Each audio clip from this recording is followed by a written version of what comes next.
Praise the lord. ఈరోజు వాక్యాంశము హబక్కూకు గ్రంథం 1:2. యెహోవా, నేను మొరపెట్టినను నీవెన్నాళ్ళు ఆలకింపకయుందువు. ఆమెన్, హల్లెలూయా. ప్రభు ఈ వాక్య భాగం నుండి ఈరోజు మనతో ఏం మాట్లాడుతున్నారో చూద్దాం. ప్రియ సహోదరి, సహోదరుడా, ఈరోజు నీవు ఏ విషయంలో ప్రభువుకి మొరపెడుచున్నావు? అసలు మొరపెడుతున్నావా? మొరపెట్టే అనుభవం నీకుందా? మొరపెట్టాలని నీకు తెలుసా?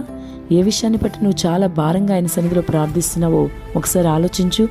అసలు నీ మొర నీ ప్రభువు ఆలకిస్తున్నాడా అన్న సందేహం నీలో ఉంది కదూ. ఆయన ఆలకించడం లేదని కూడా నీవు అప్పుడప్పుడు అనుకుంటూ ఉన్నావు కదా. అయితే నీవు హృదయపూర్వకంగా మొరపెడితే ఆయన ఖచ్చితంగా ఆలకిస్తాడు. ఎన్నో రోజుల నుంచి అడుగుతున్న నీవు ప్రభు యొద్ద మరి సమాధానం రాలేదని బాధపడుతున్నావేమో. జాగ్రత్త సుమా, నీవు మొరపెట్టినా నీకు సమాధానం రావడం లేదంటే ఖచ్చితంగా దాని వెనుక ఏదో ఒక కారణం ఉండే తీరుతుంది కదా. ప్రభు ఏది చేసినా దానికి తప్పకుండా ఒక కారణం ఉంటుంది. అంతేకాదు, అది నీకు మేలుకరంగానే ఉంటుంది.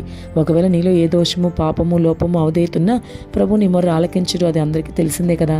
కాబట్టి దావీదు మహారాజు అన్నట్లుగా ఆయన ఏమంటారంటే, ప్రభువా, ఇదిగో నేను ప్రార్థిస్తున్నాను, కానీ నాలో ఏదైనా లోపం ఉంటే, పాపం ఉంటే నువ్వు నా ప్రార్థన అంగీకరించవయ్యా. ఏ పాపం నాలో ఏలుబడి చేయకుండా చూసుకుంటాను. ఏ పాపం నన్ను ఏలుబడి చేసినా నా ప్రార్థన నీ వద్దకు చేరదయ్యా అంటాడు. నిజమే కదా. మరి నువ్వు మొరపెట్టేటప్పుడు దావీదు మహారాజులాగా, ప్రభువా, నేను నీకు మొరపెడుతున్నాను, కానీ నాలో ఈ దోషం ఉందయ్యా, ఈ పాపం ఉంది ప్రభు, నన్ను క్షమించయ్యా అని నువ్వు అడగగలగాలి. ఆ పాపాన్ని ప్రభు క్షమిస్తే అప్పుడే పరలోకానికి చేరుకోగలుగుతావు. అంతేకాదు, నువ్వు చేసే ప్రార్థన ప్రభు దగ్గరికి చేరుకుంటుంది. కాబట్టి మిత్రమా, ఒకసారి నువ్వు ఆలోచించు. కేవలం ప్రభు మీద నేరం మోపే విధంగా ఉంటున్నావు, కానీ అసలు నీలో ఏముందా అనేది నువ్వు ఒకసారి ఆలోచించుకోవాలి కదా. కాబట్టి ఒకసారి ఆలోచించు. ప్రభు మీద నింద వేయడం కాదు, ఎప్పుడూ ప్రభు నిందించడానికి నువ్వు సరిపోవు. ఎందుకంటే ఆయన ఏ పని చేసినా ఖచ్చితంగా దానికి ఒక కారణం ఉంటుంది.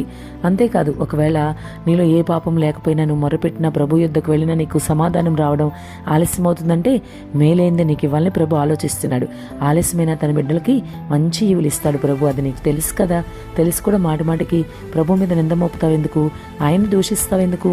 ఇంకా ఆలస్యమైంది, ఏం దేవుడో ఏంటో, నేను ప్రార్థిస్తున్నాను, ప్రభు నాకు సమాధానం ఇవ్వట్లేదు అని అందరి దగ్గర కూడా మాట్లాడుతూ ప్రభుకి అవమానకరంగా ఒకవేళ నువ్వు జీవిస్తున్నావేమో. నోటి మాట అదుపులో పెట్టుకో. ప్రభుని అనడానికి నువ్వు ఎంత మాత్రమూ సరిపోవు, అది నువ్వు అర్థం చేసుకోవాలి. ఖచ్చితంగా నీకు ఆలస్యమైందంటే సమాధానం దానికి ఒక కారణం ఉండే తీరుతుంది కదా. గడిచిన కాలంలో ఎన్నోసార్లు నువ్వు ప్రార్థించావు, అనేక విషయాల్లో దేవుడిని వెంటనే నీకు సమాధానం ఇవ్వలేదా?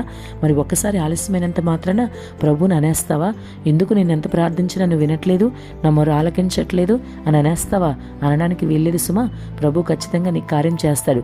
కానీ మొదటగా నీలో ఏదైనా దోషం, లోపం, అవిధేయత, పాపం ఉంటే విడిచిపెట్టు. ప్రభుకి ఇష్టంగా జీవించు. ఈరోజు నాలో ఈ పాపం ఉంది, క్షమించయ్యా.